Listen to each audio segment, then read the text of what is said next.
الذي لا إله إلا هو الحي القيوم وأتوب إليه لحضرة النبي المصطفى محمد صلى الله عليه وسلم وآله وأصحابه الكرام. الفاتحة. أعوذ بالله من الشيطان الرجيم. بسم الله الرحمن الرحيم. الحمد لله رب العالمين الرحمن الرحيم مالك يوم الدين. إياك نعبد وإياك نستعين. اهدنا الصراط المستقيم صراط الذين أنعمت عليهم غير المغضوب عليهم ولا الضالين آمين. أعوذ بالله من الشيطان الرجيم. بسم الله الرحمن الرحيم. السلام عليكم ورحمة الله وبركاته. الحمد لله رب العالمين والصلاة والسلام على أشرف الأنبياء والمرسلين وعلى آله وصحبه أجمعين. قالوا سبحانك لا علم لنا إلا ما علمتنا إنك أنت العليم الحكيم ولا حول ولا قوة إلا بالله العلي العظيم. أما بعد. Alhamdulillah, pertama dan selamanya sama-sama kita panjatkan setinggi-tinggi puji syukur kehadrat Allah Subhanahu wa taala kerana pada malam ni kita dapat menunaikan solat fardu isyak secara berjemaah dan juga solat sunat tarawih yang sekarang ni kita berada pada kedudukan rakaat yang keempat daripada 8 rakaat dah kan. Jadi dalam waktu ni diberikan kesempatan kepada saya lebih kurang dalam 25 minit ataupun 30 minit oleh pihak ahli jawatan kuasa surau untuk berkongsikan sedikit ilmu kepada tuan-tuan dan puan-puan, muslimin, muslimat, ibu-ibu, ayah-ayah, abang-abang, kakak-kakak dan adik-adik yang dirahmati Allah Subhanahu wa taala sekalian. Jadi 30 minit ni bukan suatu masa yang lama tuan-tuan, bagi saya lah. Jadi nak bercakap dalam waktu yang agak pendek ni bukan suatu perkara yang mudah. Dan ni sebab tu saya bawa alat ni. Kerana nak bercakap dengan waktu yang pendek ni, orang kata dia kena takluk betul kita punya ucapan kita. Jadi mudah-mudahan Allah Subhanahu wa taala memandu lisan saya pada malam ni untuk berkongsi ilmu dengan tuan-tuan. Lebih-lebih lagi kita sekarang ni berada pada Ramadan yang kalau masuk malam ni Ramadan yang ke-9 lah. Tapi puasa Ramadan kita dah masuk hari yang ke-8. Dan tarawih kita yang kita sedang lakukan ni adalah tarawih yang ke-9. Jadi mudah-mudahan Allah Subhanahu wa taala terus tetapkan kita istiqamah dalam melaksanakan segala amal ibadah sepanjang kita berada dalam bulan Ramadan yang mulia ni. Baik tuan-tuan muslimin sidang jemaah, ibu-ibu, ayah-ayah, abang-abang, kakak-kakak yang dirahmati Allah. Saya diberikan ataupun saya telah memberikan tajuk kepada pihak pengurusan surau di sini untuk berkongsi dengan tuan-tuan berkenaan tentang mengendalikan ahli keluarga di dalam bulan Ramadan. Tapi saya ni bukanlah pakar motivasi. Kan? Berbetulan dah nak bincang sikit dengan tuan-tuan kerana kita melihat dalam situasi hari ini anak-anak kita berada dalam situasi apa kita panggil sebagai revolusi industri 4.0. Tak tahulah kalau tuan-tuan faham istilah ni ataupun tidak. Tapi saya rasa kalau sebut revolusi industri 4.0 di KL dengan Selangor ni benda tu biasalah. Kan? Mungkin kalau sebut ke orang-orang kampung dia kata apa benda tu Ustaz. Kan? Tapi insya-Allah dengan tuan-tuan ni insya-Allah tuan-tuan boleh fahamlah. Jadi ledakan revolusi industri 4.0 ni semua orang terlibat. Baik di peringkat umur muda kecil-kecil ni ataupun sampailah ke orang tua kita. Dahsyatnya teknologi hari ini bukan hanya telefon bimbit. Bukan hanya telefon bimbit. Tetapi tuan-tuan boleh bawa duit tanpa cash. Tuan-tuan nak bayar apa-apa semua pakai online. Hatta hari ni kalau nak bayar zakat fitrah yang ada nilaian RM7, RM14, RM21, kan? Kita boleh bayar secara online. Ini revolusi industri 4.0 sama ada tuan-tuan dan puan-puan, adik-adik, abang-abang, kakak-kakak sekalian sedar ataupun tidak. Baik, jadi tinggalkan tentang perbahasan tu. Baik, cumanya tuan-tuan izinkan saya terlebih dahulu untuk mulakan dengan firmanullah Subhanahu wa taala di dalam surah Tahrim ayat yang ke-6 kata Allah Ya ayyuhalladzina amanu qu anfusakum wa ahlikum nara وقودها الناس والحجارة عليها ملائكة غلاظ شداد لا يعصون الله ما أمرهم ويفعلون ما يؤمرون. Wahai orang-orang yang beriman, kata Allah, peliharalah diri kamu serta ahli keluarga kamu daripada siksa api neraka Allah, yang mana dalam neraka Allah Ta'ala itu terdirinya di kalangan manusia-manusia yang kufur dan juga batu-batu berhala sebagai bahan bakarannya, yang mana dalam neraka itu adanya para malaikat Allah yang bengis dan keras layanan mereka, bahkan mereka sama sekali tidak menderhakai perintah Allah, bahkan mereka tetap melakukan apa yang telah diperintahkan oleh Allah Subhanahu wa taala. Sadaqallahu maulana al-azim. Dan jadi itu ayat dalam surah Tahrim, kan, ayat yang ke-6 yang Allah Taala peringatkan kita bagi orang-orang yang beriman, hendaklah memelihara diri kita serta ahli keluarga kita daripada apa? Daripada siksa api neraka Allah. Yang mana azab siksa api neraka Allah Ta'ala ni tuan-tuan sangat berat. Berat sebab apa? Tuan-tuan bayangkan neraka ni ada berapa lapis. Maka kita tak akan dapat tahu neraka ni ada berapa lapis, melainkan kita dapat petunjuk ataupun cerita ni daripada Al-Quran ataupun hadis. Sebahagian ulama telah buat kajian, tuan-tuan. Lapis neraka ni tuan-tuan ada 7. Ada 7. Lapis pertama dia panggil Jahannam. Jahannam. Dan lapis pertama Jahannam ni untuk siapa? Kan? Nama pun dah rare dah orang kata. Nama pun rare. Awak ustaz, nama yang rare ni duduk atas sekali. Tu neraka lapis pertama, Jahannam. Dan neraka Jahannam ni tuan-tuan untuk umat-umat Nabi SAW yang matinya bertemu dengan Allah Ta'ala dalam keadaan menanggung dosa-dosa besar yang tak sempat dia bertaubat. Jadi lapis pertama ni dia akan dimasuk di situ. Kan? Umat-umat Nabi SAW yang bukan masuk dalam kategori orang-orang yang syirik, orang-orang yang tinggal solat apa semua, tapi orang yang buat dosa dalam keadaan dia tak bertaubat pada Allah dan mati dalam keadaan menanggung dosa tersebut. Dia dimasukkan lapis pertama tu. Itu pun azab dia tak usah cerita, tuan-tuan. Kan? Tak usah cerita sebab bukan tak boleh cerita, boleh cerita tapi tak cukup masa. Kan? Sebab malam ni bukan nak bahas tentang neraka. Jadi azab dia tuan-tuan sangat pedih. Bahkan diceritakan dalam riwayat, ngauman dia sahaja kalau didegari oleh manusia yang hidup di atas muka bumi ni akan menyebabkan mati gitu semua. Ngauman dia saja, bukan masuk lagi dalam dia. Itu dia tuan-tuan. Baik, jadi tuan-tuan sidang jemaah yang dirahmati Allah Subhanahu wa taala. Jadi memandangkan kita sekarang ni berada dalam bulan Ramadan Al-Mubarak. Perbicaraan kita juga pada malam ni adalah mengendalikan ahli keluarga di dalam bulan Ramadan.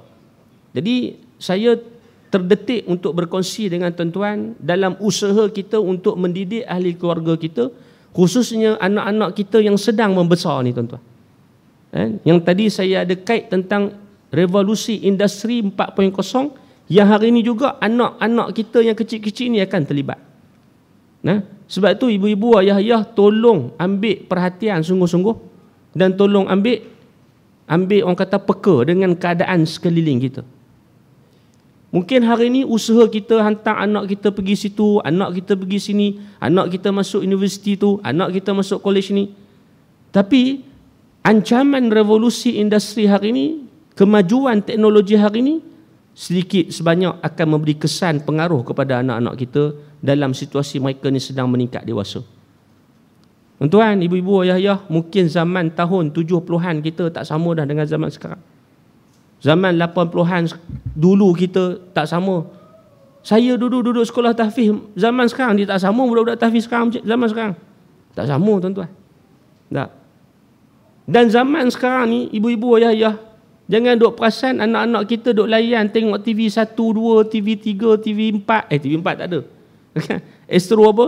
Astro Oasis. Astro paling kuat kita duk tengok pun hari ni Astro Awani kalau nak tahu berita. Tak? Hari ni anak-anak kita tak tengok dah semua tu. Mereka mana layan dah cerita-cerita apa-apa semua daripada channel-channel tu. Hari ni mereka ada saluran lain yang boleh mereka akses dan dapat dengan kadar harga yang sangat murah. Ni tuan-tuan. Tak tahulah sama ada ibu-ibu ayah-ayah perasan ke tidak. Tak. Tapi kalau anak-anak tahfiz kat sini, tak boleh bawa handset tak? Ke boleh bawa handset? Tadi angguk. Boleh bawa handset ke tak ni? Tak boleh bawa. Kalau tak boleh bawa, bagus. Kan? Ada sekolah tahfiz boleh bawa handset ni, saya rasa tak payahlah. Tak payah. Kalau bawa kantoi dengan warden, ambil tuan-tuan, hancur depan mata, hancur depan mak ayah dia. Kalau main sini kerana kita nak bagi kat handset, nak buat apa? Tak payah. Kan? Kita ada pihak sekolah tahu bila nak panggil anak kita ni balik, nak jemput anak kita balik, pihak sekolah boleh maklumkan. Tak perlu nak bagi bekal handset pada anak-anak kita hari ni. Kan? Kalau betul-betul kita nak bagi anak kita ni jadi orang. Bukan saya nak kata tak boleh langsung handset ni. Boleh, tapi biar dia ada kat rumah tak apa. Tapi bila dia mai ke tempat pengajian, tinggalkan benda-benda yang sedemikian. Sebab apa? Zaman sekarang ni, anak-anak kita dia boleh akses semua benda-benda yang tak sepatutnya dalam benda ni, tuan-tuan. Macam saya sebut tadi, setakat kita hari ni tahun zaman 80-an, 70-an, takat tu lah kita boleh pi TV 1, TV 2, TV 3. Dah. Nak moden sikit masa tu TV 3. Dah. Zaman sekarang ni tuan-tuan, anak kita boleh akses Netflix. Anak-anak kita boleh akses Netflix. Netflix ni pula hari ni kalau masuk Netflix ni dia international, tuan-tuan. Dia international. Seluruh dunia pakai. Channel-channel tahap-hapus semua ada dalam tu. Hari ni bila dia masuk ke Malaysia, tuan-tuan, dulu kalau first time dia masuk Malaysia, kita nak subscribe RM50 lebih. Hari ni bila masuk ke Malaysia, dia tengok sambutan tinggi, dia akan turunkan harga subscription tu sampai ke 20 lebih. Macam tu juga hari ni aplikasi-aplikasi lain selain daripada Netflix. Kita ada Disney Hotstar. Saya bukan tolong promote ni, tapi nak cerita pada tuan-tuan sebab ada setengah ibu-ibu ayah tak tahu pun. Tak? Disney Hotstar, tuan-tuan. Lepas Disney Hotstar, View. Nak tengok cerita Korea. Tu hak yang cerita mentega terbang tu, tuan-tuan. Masuk kat situ lah. Dia tak lalu kot pawagam. Sebab tu JAKIM tak boleh nak ambil tindakan. Sebab tak ada akta. Tuan nak salahkan JAKIM elok-elok sikit. Kan? Bukan bidang kuasa JAKIM. Dia nak saman ke apa ke, dia kena ada tengok bidang kuasa siapa. Okey, let's say dia kata Finas. Finas pun tak boleh ambil tindakan apa-apa. Sebab apa? Sebab tak ada akta yang memberikan bidang kuasa untuk dia ambil tindakan. Finas setakat boleh apa? Boleh ambil tindakan pada bahagian kenapa filem tadi tak lalu panggung wayang. Tu je. Adapun isi kandungan filem tersebut tak boleh ambil tindakan. Bukan bidang kuasanya. Sebab apa? Tak ada akta. Tak diwujudkan akta tu, tuan-tuan. Sebab tu wujudkan akta ni kerja siapa? Bukan kerja kita lah. Bukan kerja kita. Bukan saya nak suruh tuan-tuan yang duk memperjuangkan. Orang-orang yang kat atas tu lah. Hak yang kita lantik jadi pemimpin tu. Kerja mereka lah, tuan-tuan. Sebab tu nak lantik pemimpin ni bukan kerja mudah. Sebab tu masa depan negara, masa depan bangsa, negara kita, agama kita adalah terletak juga kepada siapa yang kita nak pilih pemimpin. Itu cerita lain lah. Kan? Baik, itu hari ni, tuan-tuan. Zaman. Sebab tu cerita mentega terbang lalu kod View tu. Aplikasi berbayar. Tak silap saya berapa ringgit? RM6 lebih ke bayar. Boleh tengok sebulan. Baru ni saya cuba nak akses. Bukan akses nak tengok tu ada juga niat. Tapi nak tengok bukanlah kerana nak terpengaruh sangat. Lah takkanlah ustaz macam saya ni kan iman setipis kulit bawang. Enggak tiba-tiba nak pengaruh dengan cerita tu. Kita hanya nak jadi modal ceramah je. Nak tengok apa isi sebab dalam yang diviralkan dalam Facebook tu sikit je. Tak? Dia bawa satu fahaman apa dalam filem tu, tuan-tuan? Apa boleh jawab? Yang ada yang terlepas orang viralkan sikit dalam Facebook tu. Dia bawa satu fahaman yang pertama reincarnation. Ni istilah dia sebut. Reincarnation ni dalam agama Buddha. Cerita tu jadi panjang pula lah. Sebab dia kepercayaan orang ni bila dia orang ni Buddha ni bila orang ni mati, kalau dia ni orang yang baik, dia akan masuk dalam jasad binatang-binatang yang elok-elok. Tu dia proses dia macam tu. Sebab tu dia ada sebut pada anak dia ni, tengok semut ni, Dia kata mak dia dalam semut tu, betul tak? Tu satu hal. Lepas tu dia beri pilihan pada anak dia dalam waktu dia nak membesar ni tuan-tuan. Pilihlah agama apa. Kalau yang itulah yang awak rasa itu betul. Itu dipanggil ideologi fahaman pluralisme. Yang nak menyamaratakan agama ni semuanya bagus selagi mana kalau agama tu mengajak kepada kebaikan. Nah, tak boleh awak nak kata Islam je yang bagus. Semua orang Islam, siapa peluk agama Islam, semua masuk syurga. Orang yang bukan masuk agama Islam, semua masuk neraka. Tak boleh awak cakap itu. Ini fahaman pluralisme. Ni zaman sekarang ni tuan-tuan. Dia datang bentuk ideologi yang macam tu melalui filem-filem. Sebab tu nama filem tu Mentega Terbang. Apa kena-mengena? Betul tuan fikir. Apa kena-mengena Mentega Terbang? Dengan pluralisme agama, dengan fahaman reincarnation saya sebut tadi, dengan fahaman liberalisme dia lagi. Apa kena-mengena dengan Mentega Terbang dia? Ni ibu-ibu perasan ke tak ni? Dia terjemah bodoh-bodoh bahasa Inggeris rupanya. Dia terjemah bodoh-bodoh bahasa Inggeris. Sebenarnya falsafah dia nak bawa tu cerita lain. Sebenarnya bukan Mentega Terbang. Mentega tu kalau terjemah balik dalam bahasa Inggeris apa dia? Dalam bahasa Inggeris. Ni adik-adik tafiz, mentega dalam bahasa Inggeris apa? Butter. Kan? Terbang. Fly. Nampak tak lagi? Butter cantum dengan fly. Dia jadi apa? Butterfly. Butterfly apa dia? Butterfly apa dia? Rama-rama. Tahu tak falsafah rama-rama apa? Apa falsafah rama-rama adik-adik? Pernah nyanyi tak masa sekolah tadika dulu? Dari ulat jadi kepompong. Kan? Cukup masak dalam kerongsong. Bila dah cukup masak, kepompong pecah. Jadilah rama-rama yang indah. Rama-rama terbang merata, hidup bebas di taman bunga. Tak? Jadi itu falsafah rama-rama. Diibaratkan anak-anak ni waktu kecil dalam kepompong, dijaga oleh mak ayah dia. Bila dia makin besar, atas dia lah nak pilih agama apa. Ikut suka dia lah, kita tak boleh larang. Dia tahulah cara hidup dia. Gitu tuan-tuan. Tu fahaman dalam filem tu yang dia nak bawa tu. Alhamdulillah lah ada tindakan sikit daripada kerajaan Malaysia kita untuk menyekat semua benda-benda ni. Pun begitu dah terlepas dah. Dia tuan-tuan. Banyak lagi lah kalau nak sentuh tentang hal-hal yang sedemikian tuan-tuan. Tapi itu tentang isu semasa. Ni pun dah tinggal lagi 12 minit. Tak baca lagi poin kat sini. Tu tuan-tuan, tu saya kata tak cukup masa tu. Baik. Jadi tuan-tuan, sidang jemaah yang dirahmati Allah Subhanahu Wa Taala. Baik. Jadi perbahasan kita hari ini kita nak tengok kewajipan menjaga ibadah anak-anak kita. Dan sebagaimana yang telah saya sebutkan tadi menerusi ayat yang saya petik daripada surah Tahrim ayat yang ke-6.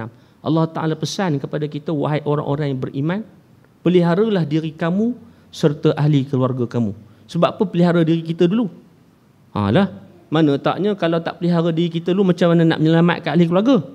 Tak. Mulanya kita sebab kita ni sebagai ketua keluarga yang hari ni perlu mendidik dan menjaga anak-anak kita. Tak. Jadi sebab itu ketua keluarga ni pun kena apa? Kena iman ni kuat juga tuan-tuan. Kan akhir zaman ni. Sebab tu orang lelaki ni Tuhan beri kita orang kemampuan ni lebih sikit pada orang perempuan. Tak. Sebab tu kita ni jadi orang yang bergelar sebagai pemimpin. Ar-rijalu qawwamuna 'alan nisa.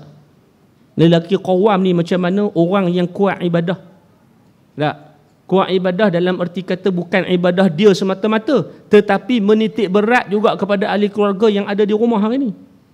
Jadi sebab itulah tuan-tuan, dalam proses kita menjalani ibadah bulan Ramadan pada bulan ni, bulan yang mulia ni, proses yang sebegini adalah amat elok untuk kita mengambil peluang untuk mendidik ahli keluarga kita.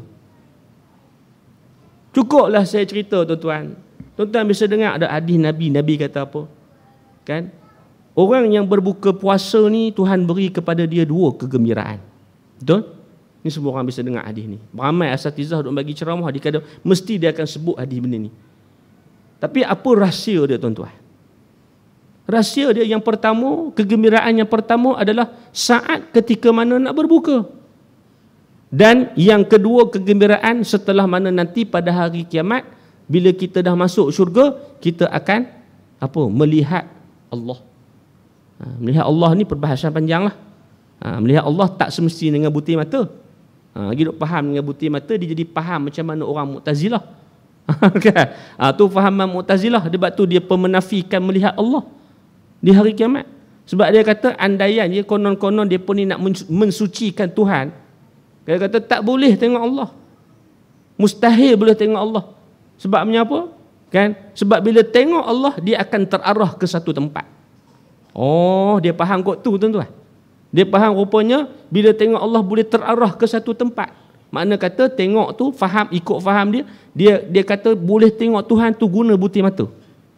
Tak semestinya dengan butir mata kita boleh tengok Allah. Tuhan boleh jadi dengan benda lain. Jadi kan, tak semestinya dengan butir mata. Tara kita duk hidup sekarang ni kat dunia ni pun tuan-tuan, butir mata kita ni boleh nampak ke sesuatu yang di balik benda yang terhalang? Tak boleh nampak. Tak, ni muslimat. Boleh mungkin belah sini lorong ni je lah yang saya nampak. Hak yang belah sana tak nampak tuan-tuan. Kita duk bawa kereta kan. Orang rumah ada kat sebelah. Ni ayah-ayah duk bawa kereta. Tiba-tiba masuk lubang, derung kan. Orang rumah marah, ni abang ni dah kenapa? Tak nampak ke lubang punya besar? Oh, tengok dah, cuma tak nampak. Tengok dah dia kata, tapi tak nampak. Jadi tak lazim mata butir mata ni kan nampak kan. Kan tak semestinya. Jadi dengan cara lain yang lebih Allah Taala Maha mengetahui. Baik, itu tentang soal akidah lah. Baik, jadi tuan-tuan, kewajipan anak-anak kita hari ni tuan-tuan, perlu dididik untuk melatih mereka supaya mereka ni biasa dengan puasa. Tapi jangan salah didik sampai mewajibkan dia puasa.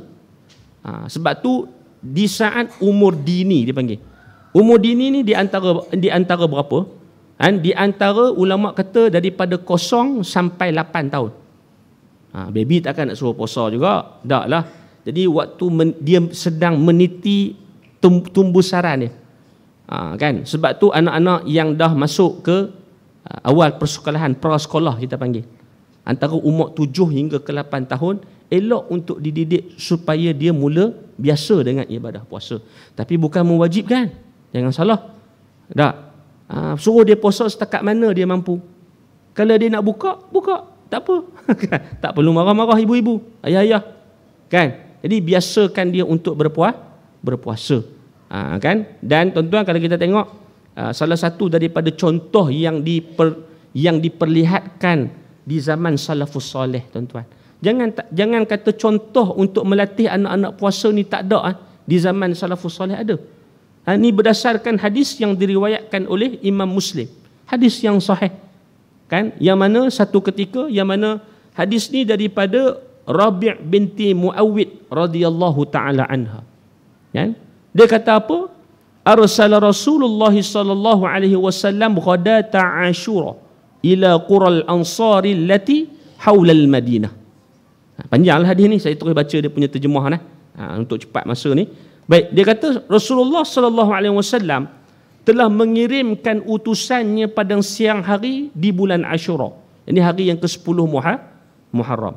Dan ke desa-desa kaum Ansar yang mana di sekitar kawasan Madinah untuk mengumumkan.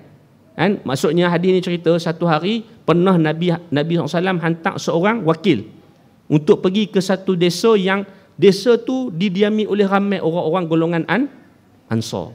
Kan? Waktu bila? Masa 10 Ashura. 10 Ashura ni kita disunatkan apa? Puasa hari Ashura. Sama ada Tasu'a ataupun Ashura. Tapi anjuran Nabi suruh puasa Tasu'a dan Ashura kerana apa? Untuk membezakan antara perilaku puasa sunat orang Islam dan juga golongan Yahudi. Tu. Jadi tuan-tuan, katanya lagi utusan yang dihantar oleh Rasulullah tu mengumumkan kata apa? Barang siapa yang telah berpuasa sejak pagi hari, maka hendaklah dia menyempurnakan puasanya. Siapa yang duk tengah puasa sekarang ni, terus habiskan puasa. Dan siapa yang disebut barang siapa yang pada harinya dia berbuka, maka hendaklah puasa pada hari sisa-sisanya. Dia kata gitu. Dan kemudian maka setelah itu kan kami mula berpuasa. Ni utusan ni bagi tahu kan, Rabi'ah binti Muawid bagi tahu kan, setelah dapat isytihar macam tu daripada wakil Rasulullah, maka mereka mula berpuasa. Dan dia kata apa lagi, dan kami juga membiasakan anak-anak kecil kami untuk berpuasa insya-Allah. Ni tara puasa sunat ni. Telah kalah ala yang puasa yang wajib, mana kata dalam puasa sunat pun masa zaman salafus soleh pun telah memberikan, orang kata apa, anak-anak ni cuba untuk berpuasa. Jadi kaedah yang diperbuat macam mana? Kami pergi ke masjid, lalu kami buatkan anak-anak kami dengan mainan-mainan yang diperbuat daripada kapas yang berwarna. Tujuan untuk apa ni tuan-tuan? Untuk bagi bila saat dia ingat lapak tu, maka apa? Bagi benda mainan ni kat dia.